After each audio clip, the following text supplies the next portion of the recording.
mapagpalang araw sa ating lahat mga anak. Sa araw na ito ay ating itutuloy ang pagbabasa ng Biblia. Sa araw na ito ay ating pag-aaralan ang magtulungan sa mga pasanin. Ayon sa Galatians chapter 6 verse 1, mga kapatid, kung may isa sa inyo na mahulog sa pagkakasala, kayong pinapatnubayan ng Espiritu ang magtuwid sa Kanya. Subalit, gawin ninyo iyon ng mahinahon at mag-ingat kayo, baka kayo naman ang matukso. Amen. Praise the Lord. Bilang isang Kristiyano, mga anak, kung meron man tayong mga kakilala, mga kaibigan, mga kamag-anak, na alam nating may ginagawa na mga kalukuhan or alam natin na hindi tama ang kanyang ginagawa, mga anak, tayo mga ginagabayan ng Espiritu Santo ang siyang magkukorek sa kanya in a right way. Huwag natin siyang ipapahiya or huwag natin siyang gawing pulutan. Hindi siya dapat pagchichismisan. Bagkus, tulungan natin siya na makawala sa kasalanan. Yes, mga anak, yan yung ating mga obligasyon. Dahil kahabag-habag sa isang tao na makasalanan na pinabayaan natin siya na malulung sa kasalanan. Alam mo ba mga anak, ikaw na may alam ay may malaking responsibilidad na managot yan sa ating Diyos na Ama na nasa langit. Dahil pinabayaan mo siya na lalong magkasala.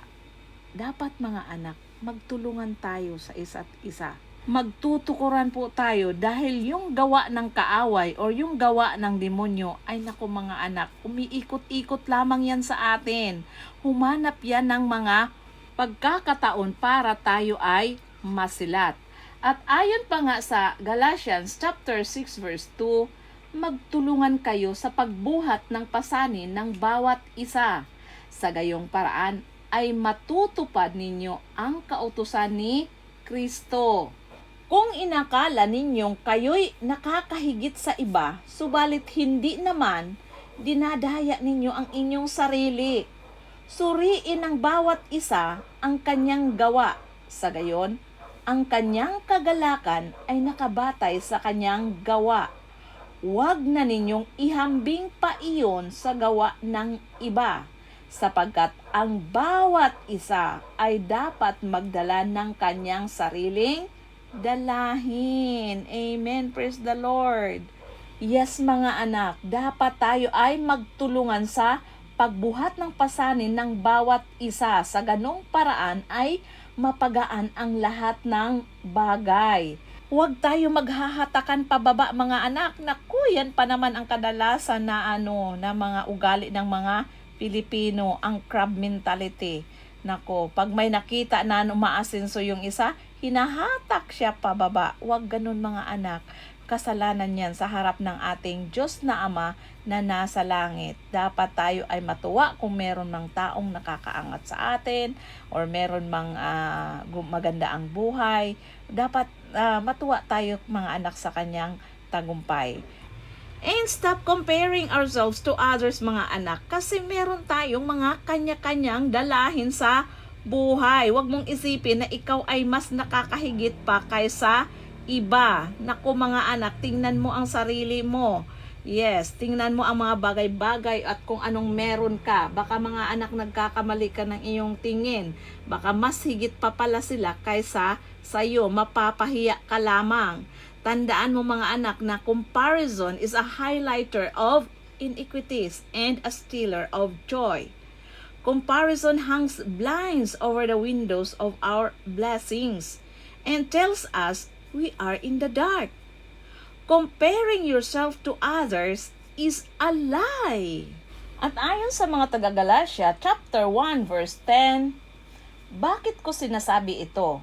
Dahil ba sa nais kong mapuri ng tao? Hindi. Ang papuri lamang ng Diyos ang tangi kong hinahangad. Sinisikap ko bang magbigay lugod sa tao? Hindi. Kung iyan ang talagang hangad ko, hindi na sana ako naging alipin ni Kristo. Amen. Praise the Lord. So this comparison Bible verse reminds us who we should be seeking for validation and purpose. When we seek the Lord and look to Him, we are struggling with doubt about our ability. We are filled up and with the truth of all He has created us to be. When we instead seek man to give us validation, we are left feeling vulnerable to the snares of comparison. Then according to 1 Corinthians chapter 4 verse 7, paano kayo nakakahigit sa iba? Hindi ba't lahat ng nasa inyo'y ibinigay lamang sa inyo ng Diyos? Kung gayon, bakit ninyo ipinagyayabang iyon na parang hindi kaloob sa inyo?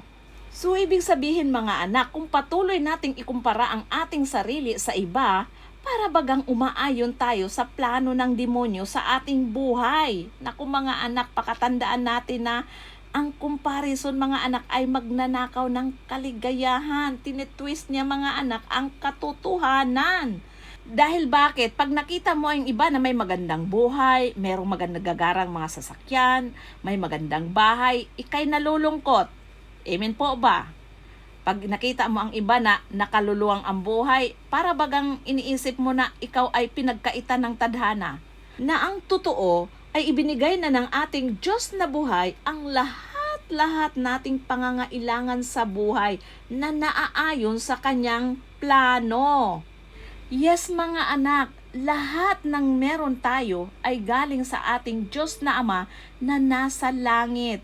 Yan ay naaayon lahat sa kalooban ng ating mahal na Panginoon. Yan ay ayon sa Santiago chapter 1 verse 17 na ang sabi, ang lahat ng mabuti at ganap na kaloob ay buhat sa Diyos, mula sa Ama na lumikha ng mga tanglaw sa kalangitan.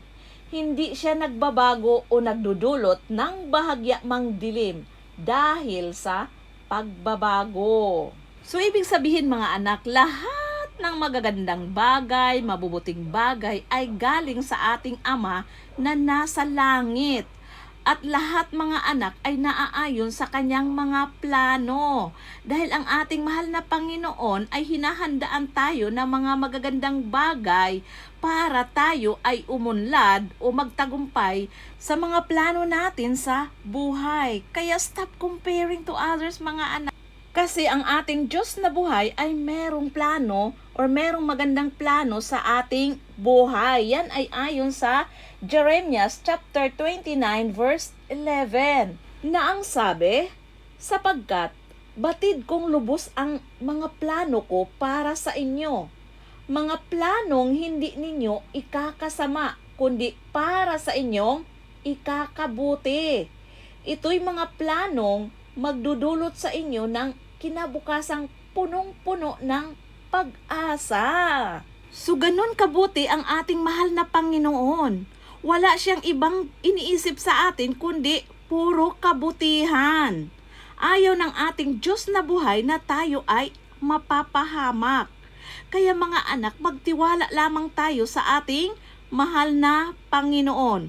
Dahil mga anak, lahat ng bagay ay naaayon sa kanyang kalooban. At ayon sa Galatia chapter 6 verse 6, ang mga tinuturuan ng salita ng Diyos ay dapat magbahagi ng lahat ng magagandang bagay sa mga nagtuturo. Yes mga anak, need din natin na mag-share ng ating mga blessings doon sa mga nagtuturo sa atin ng gospel, doon sa mga nagtuturo ng Word of God. Kasi mga anak, yan sila mga anak, lalo na sa mga pastors, sa mga Bible teachers, ay meron din yan kasing mga personal needs. Lalo nung unang panahon, nung wala pang COVID, bumabiyahe pa yan sila, pumupunta pa sa iba yung mga lugar para lamang makapag-spread ng gospel. At ayon pa sa Galatia chapter 6 verse 7, huwag ninyong linlangin ang inyong sarili. Hindi maaaring tuyain ang Diyos.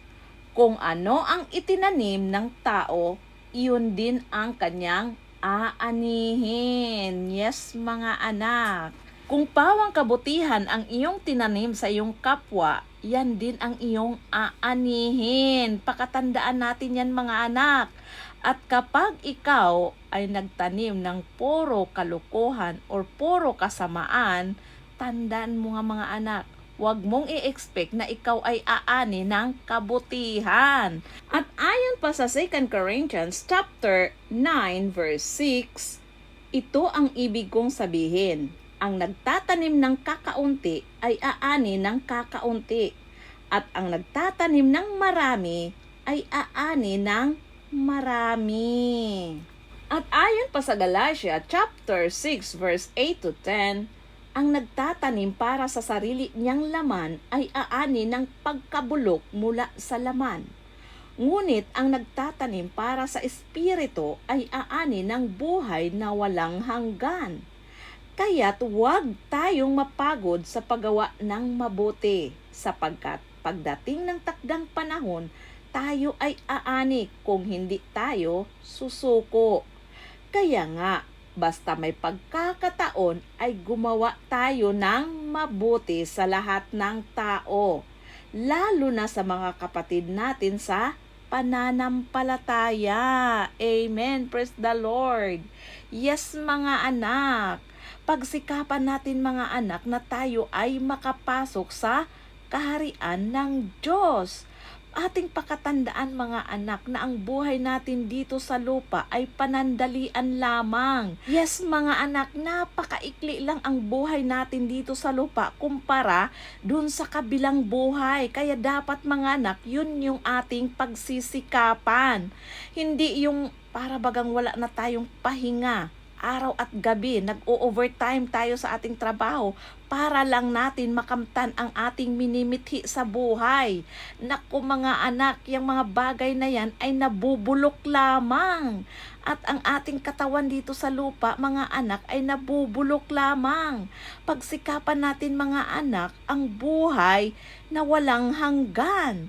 Doon dapat natin ituon ang ating paningin sa mga bagay na nasa langit.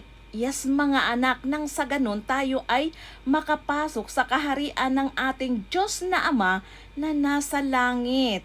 Mga anak, yun ay forever. Yan ang ating pakatandaan. Naku, kung tayo ay nasa impyerno mga anak, forever din tayong magsasakripisyo. Amen po? So yun lamang po mga anak, to God be all the glory. Hanggang sa susunod nating pagbabasa